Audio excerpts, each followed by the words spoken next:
witnesses, and it may not be a direct influence of the BJP party, but people can feel the change in the atmosphere. So therefore, the witnesses has been destroyed over a period of time. Apart from those very clear evidences, in the sense there are many statements which were made by the BJP leaders even before the destruction of the Babri Masjid. Like even the former Prime Minister Atal Bihari Vajpayee, he said, "Ek dhakka aur do, Babri Masjid tod do." The meaning of this is in Urdu, if I have to say it in English, "Ek dhakka, give one more push and break the Babri Masjid." That was his statement, and that is very much evident even in the social media today. So these kind of witnesses are enormous. There are many of these kind of witnesses, but what really matters is how the witnesses play in the court of law. So I would say over a period of time, like how even amongst the accused ones, there were 48 members who were accused, and of them, 16 people have already died over a period of time. I mean, they have become old, and due to various reasons, they have died. And left out is only 32. And of them, most of them are very old, and things have changed. That's all I can say. There is a process of law. I wouldn't say that there is no process of law, but the process of law is being misused in a way. I would say such kind of cases should come to a conclusion within 1 year of time. If they are able to give a clear verdict within 1 year period of time, then I'm sure all of these people would have been in jail, because the mood, the climate was different in 1992, and what's happening today is a different scenario. So that's what I have to say. These are the kind of changes that we can see in these times in India. Yes, and if we've got to just summarize this whole entire case and why the accused were acquitted, the basic issue here is the court did not accept the evidence. According to the court, they say it wasn't strong enough. Yet, when one looks at the Babri Masjid and the consequences, it actually set the motion for political change in India, the rise of the BJP, the consolidation of the Hindu vote, and also the entire political discourse in India has been reset. And we've seen what has happened since then, the citizenship bill, the Kashmiri issue. So a lot has happened as a direct consequence of what has happened with the Babri Masjid incident, Brother Omar Sharif.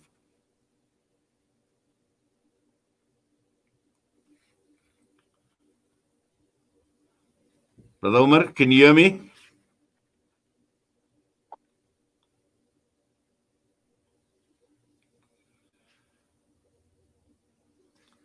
Yes, Well, yes, yes. You have rightly put across a valid point. Yeah, I can hear you. I can hear you. You have rightly put across valid points here. Uh, yeah, the thing is, after the demolition of the Babri Masjid, it paved way for the BJP, the right wing, to come and hold on to power, and in a way that they were able to prepare a jingoistic community. I wouldn't say a nationalistic community. It's just that it is coupled with hooliganism and majoritarianism and totalitarianism. So it is nothing to really say that they are working for any concrete cause. It's just that people are put into some frenzy and some sort of an euphoria, and people are not really knowing where they are heading at, because this kind of pushing one community to the side, to the corner, would really not make them achieve anything in life. And in a way that Muslims are getting triggered, Muslims are getting to ponder over what they have to do, and the more they are going to be in a sense of insecurity, the more they are going to work for the future. And I can sense that there's a great change in the atmosphere among the Muslims today. I too remember in 1992, the Muslims were not having enough knowledge and enough wisdom to tackle the issues. But today, Muslims, even after the 370, even after the Triple Talaq issue, and even after so many things that the earlier Babri Masjid verdict and today's Babri Masjid verdict, the Muslims are holding on to patience. They are not coming to the streets, and they haven't lost their cool. They are working and planning and being very prudent and planning for the future ahead. And I'm sure the best days are yet to come, and Muslims are planning very well, and we are all returning back to our religion. because we are able to sense that we have somehow we have not been doing our duties in the best of the manners, and we are reflecting upon ourselves and introspecting our own self spiritually to say that yes, we have to work to please Allah. We have to give away all the haram things.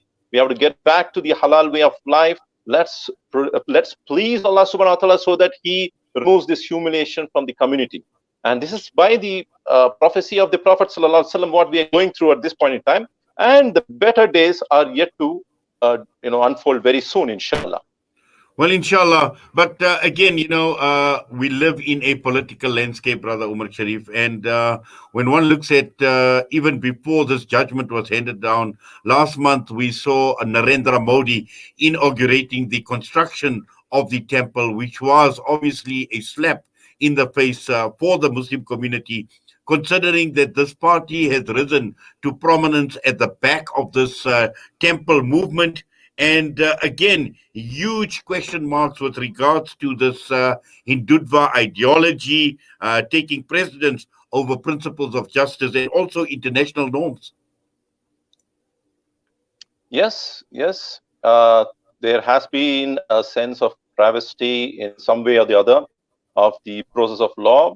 And at this point, I would want to say that patience is the best medicine for us. As we can see from the past experiences, like if at all you happen to see, after 86 years of patience, Hagia Sophia has become a masjid today.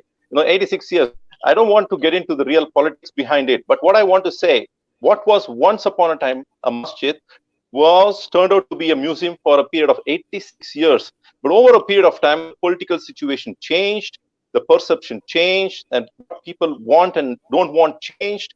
And the same place today, you have a masjid in operation. So I am very much convinced, no matter what happens, Muslims will not forget whatever happened in the past. Everything is engraved. Whether I'm there, I'm not there, or my children not there, or grandchildren there. But I'm going to say there will be a day that another Hagia Sophia will come to light in India, inshallah ta'ala.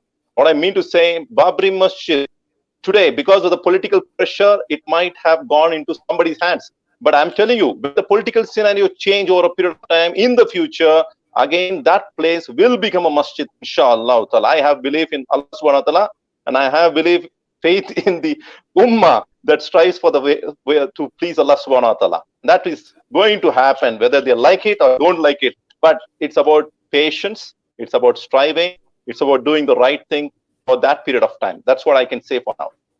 Well, Sheikh Umar, Jazakallah for that on that hopeful and a very, very positive note. We say Jazakallah to you for your time with us as always here on Salam Media. All the best to you. Assalamu alaikum wa rahmatullah.